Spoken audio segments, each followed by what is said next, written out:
Yan mga idol, magandang hapon po sa inyong lahat. So, ayan, nandito na naman tayo sa silong ng puno ng nyug. At ito mga idol, bali tumabi lang tayo sa tent para makapagpahinga at makapagpahangin konti. At sobrang init po kasi, tsaka medyo pagod na rin po tayo.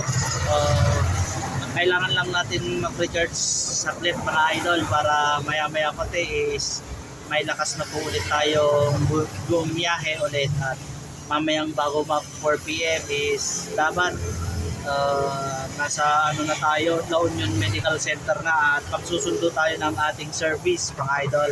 So ayan, ito yung mga idol area kung nasan ako na nagpapahinga ngayong hapon na ito.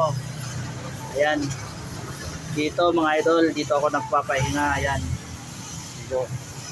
Yun, malapit lang pala dito sa may alam na to, Makan, dito sa Ago, itong pinagpapahingan ko. Medyo lilim dito, tsaka presko po. Kaya dito muna ako tumabi para magpahinga mga idol. Ayan. So yan, nakita nyo kung saan ako nagpapahinga mga idol. So ayan, bawi na lang po ako sa Friday. Sa Friday po ulit ako magpapamanhan. Kaya God bless po sa inyong lahat mga idol. Ingat.